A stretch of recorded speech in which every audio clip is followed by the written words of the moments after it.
just said to.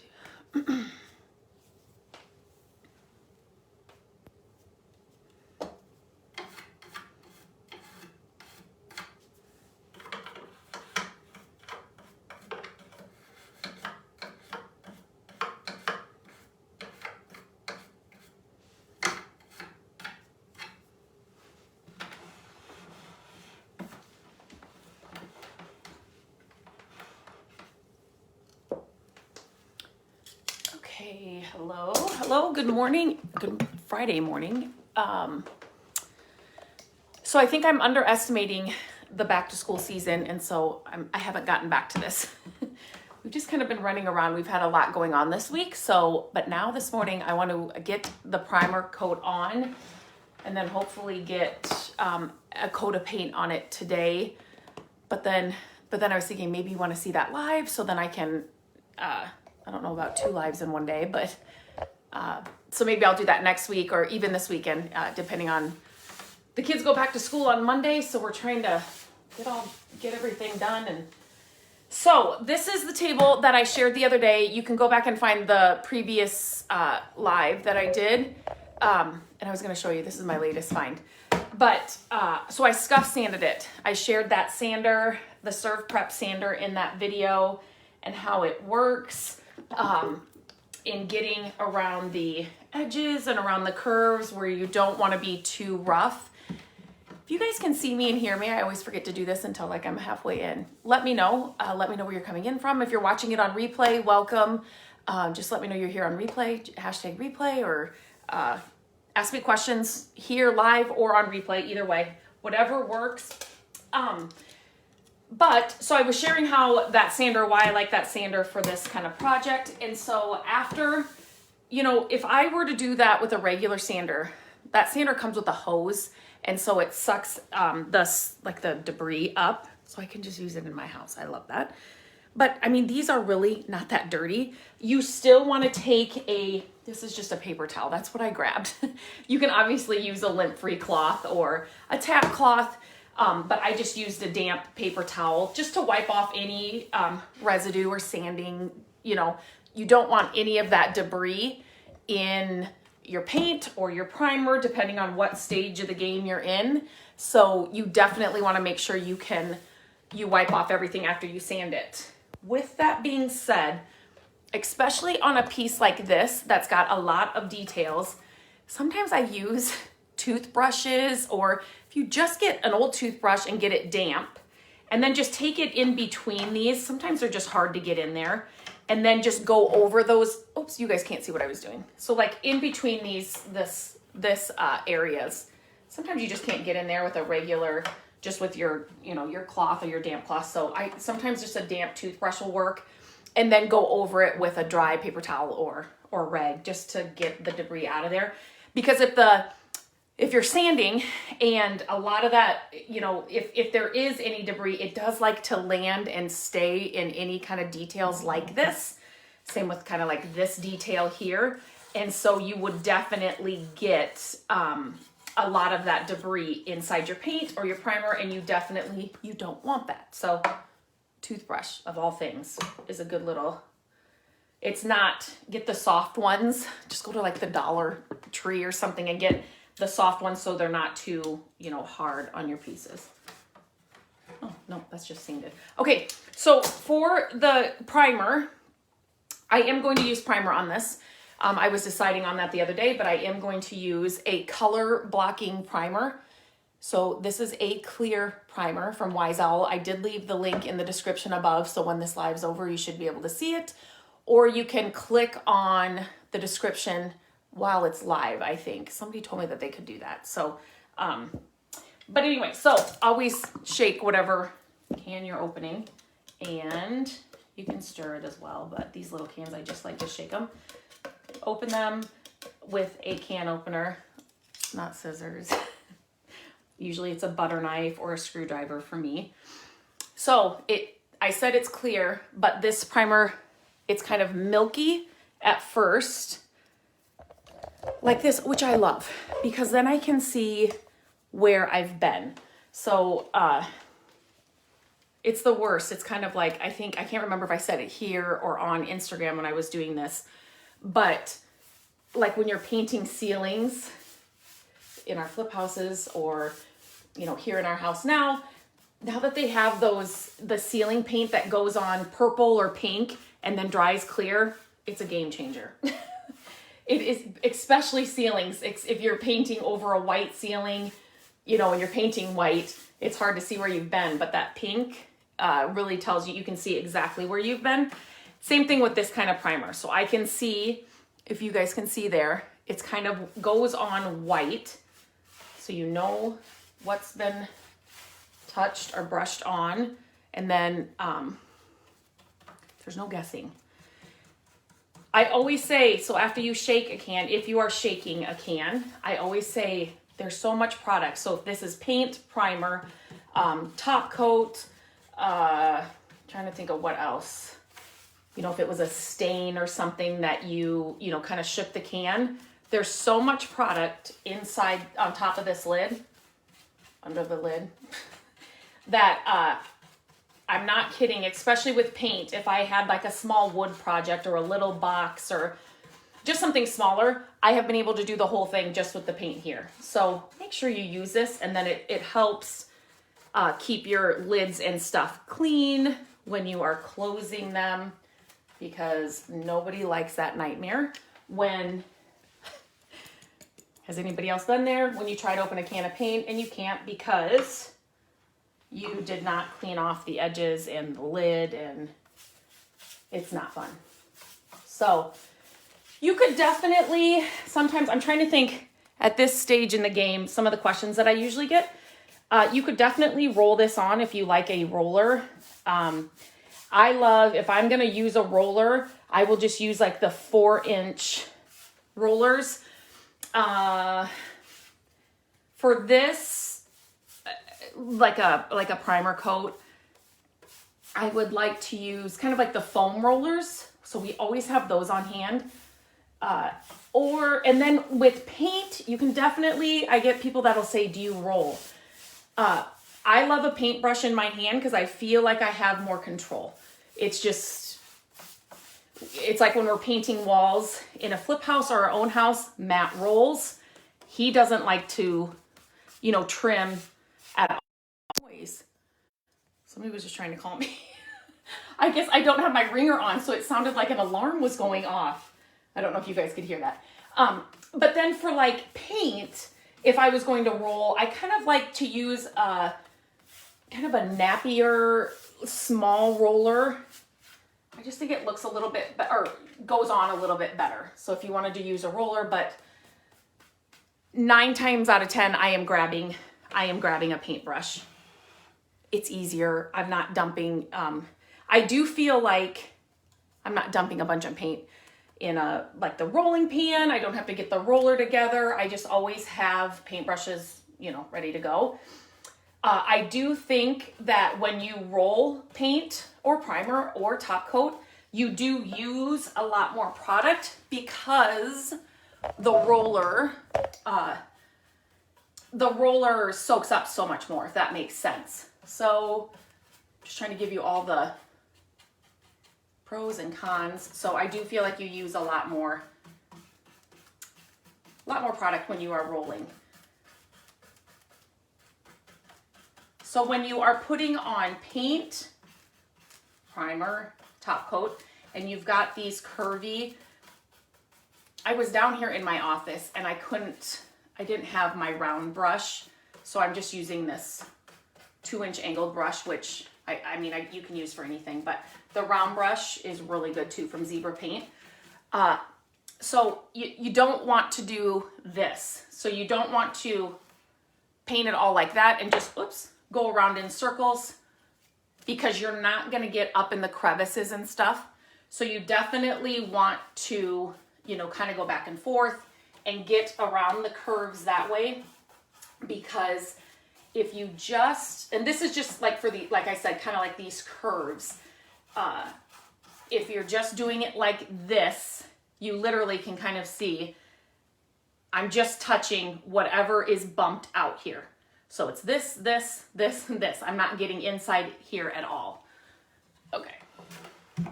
If you have any questions, if you are here, let me know. Leave them in the comments. Can you guys see? Let me see.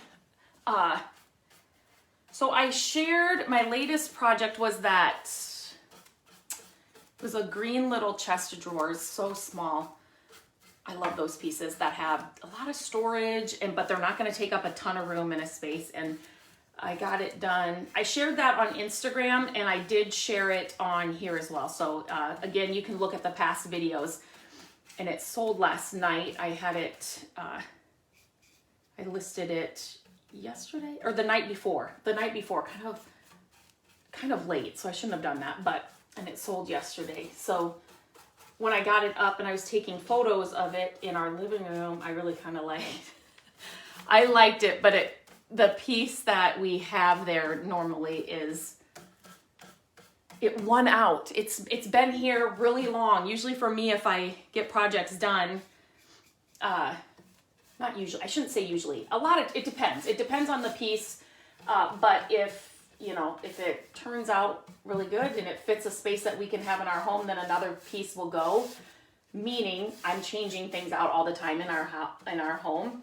And but that piece is still, it's been here for, I can still remember the yard sale we found it at, my mom and I, and so yeah, it's still here. Does anybody else change your stuff out a lot? And I know the way I shop and I'm thrifting and I'm, making things over or yard saling, it's really inexpensive, which that's how this all started. So, and it's also so fun. It's just become more, it's just, yeah, it's so much fun. Okay, so what color, I don't know why it takes forever for me to see. Let me just see if I'm doing this right. So for me, I know I'm going to paint this kind of a lighter color because I know these details. A dark color, too would be fine, but the details are just gonna pop so much more with lighter colors. And so I just made an order for more paint. And so like the color I did that chest of drawers, I just posted I said literally I could put that on every piece and I would be happy. That would be really pretty on here. A pretty gray color, like a lighter gray color would be pretty too. I'm really into the kind of like the beige-ish colors. I think they're just, I don't know, they're classic, and kind of the creamier colors or the more warm tones. I guess that's how I should call it. I just love those. That's kind of what we have in our home.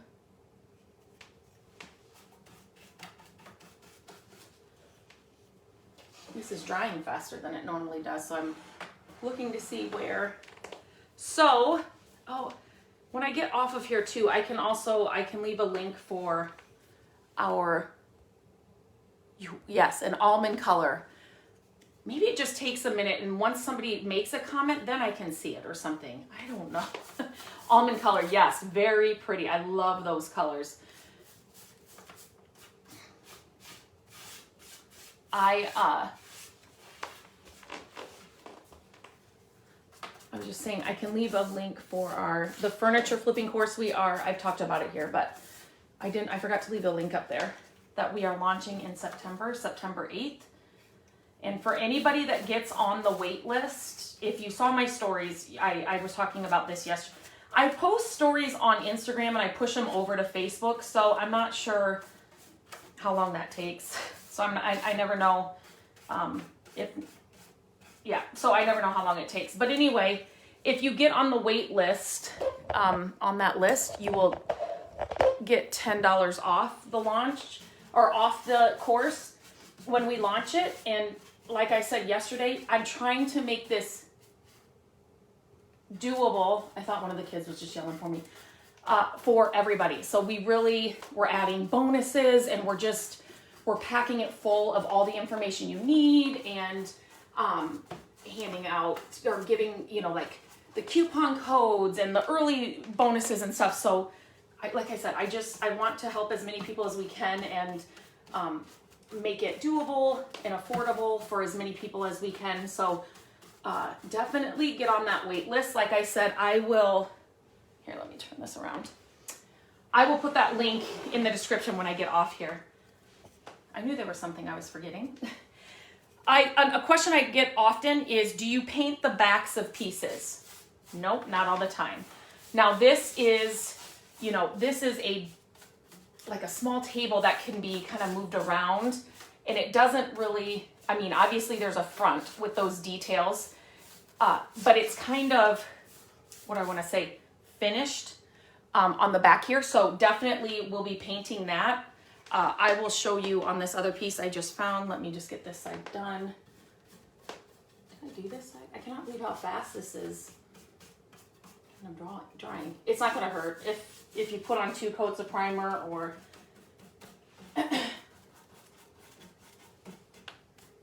so like the piece I have over here behind me, this one, I will not paint that, and I will show that.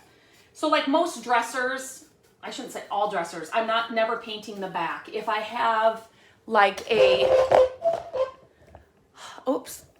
hutch, again, probably not painting the back. Entertainment center, anything like that, buffet, nope, I'm not painting the back. I only paint it when,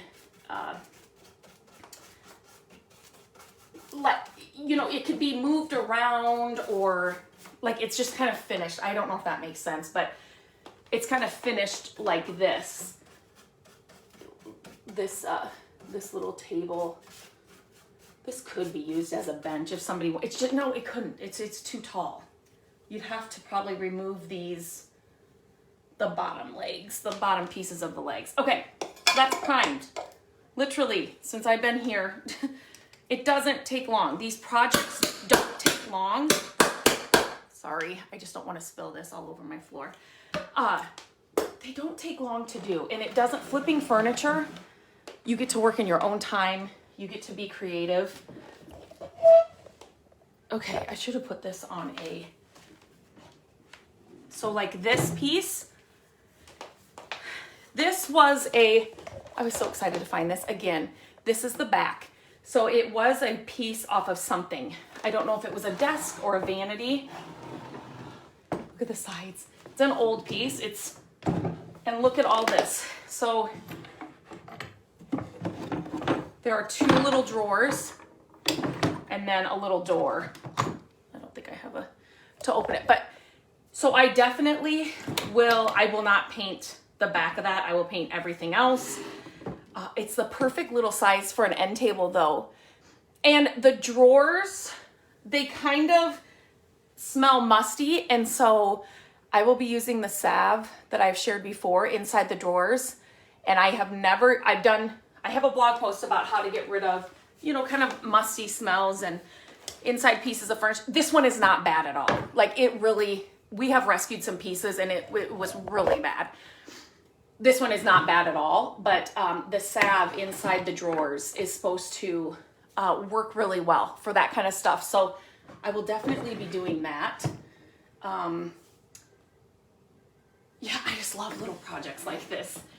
The original hardware, I know 2 of them were on there, which, oh my gosh, are these different? Let me see.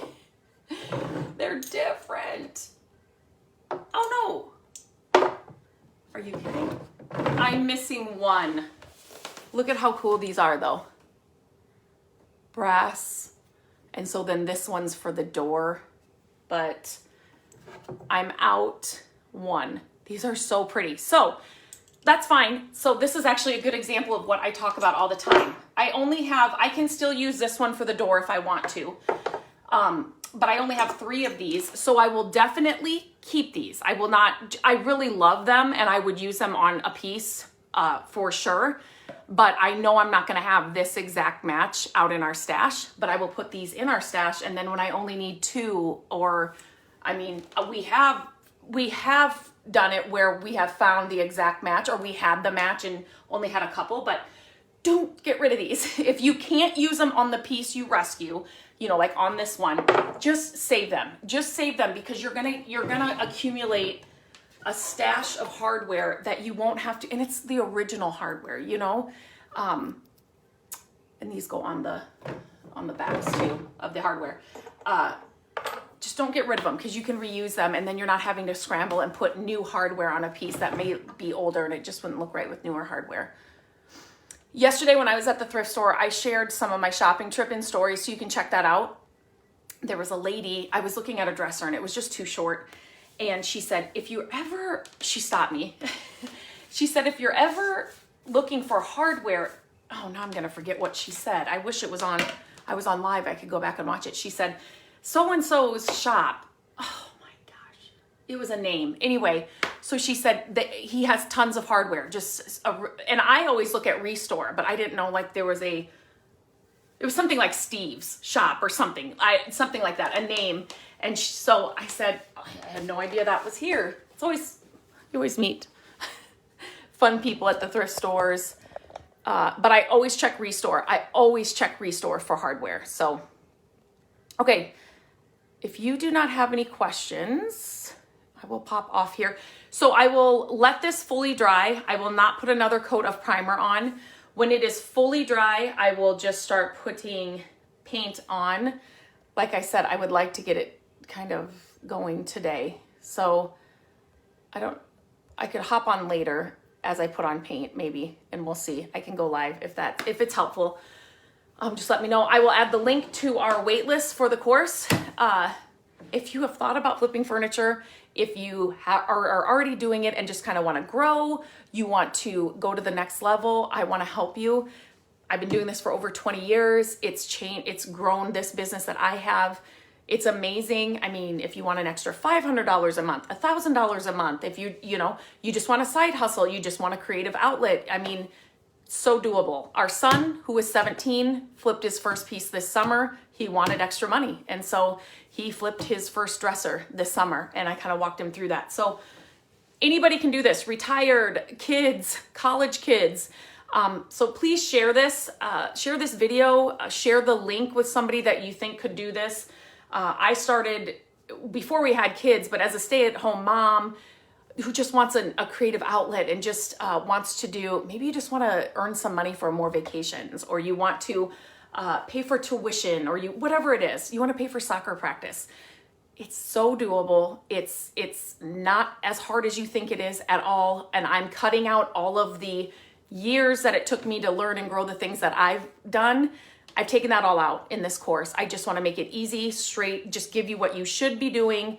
And don't waste your time on the things you shouldn't be doing. And we're giving away a month of the Creative Squad, the monthly furniture flipping group I have, for whoever signs up for the course. We are, if you're want to do custom orders, we're giving you the actual forms that you would fill out to work with a customer. The descriptions you should be using for your pieces when you want to sell them, we are giving you the templates for those. There's just so much. I just wanted to put everything in this course. So please share this. Please share this if you know anybody this would be a good fit for. If you have any questions about it, please let me know. But it's coming up here. I have people on the wait list that are saying, it's so hard. I'm waiting, and it'll be here before we know it. So, and it's a take at your own pace. You do it in the time that you have, wherever you are. I'm not taking it away from you. You have lifetime access to this course. I have taken a lot of courses where you only have, again, I'm going to lose you guys here. You only have, 30 days, or you've got 2 weeks, or I don't want to do that, because most of us, we're busy. So I want you to be able to take it at your own pace, do it when you have time. And and it's affordable. So get on the wait list. I will go in and put that link right above in the description. Share this with somebody that may want to take advantage of that. And if you have any questions, let me know. I may get on later and share when I'm painting the rest of this table, but I'm not certain yet. So don't hold me to it just yet. So, all right, guys, have a good Friday, and I will touch base with you soon.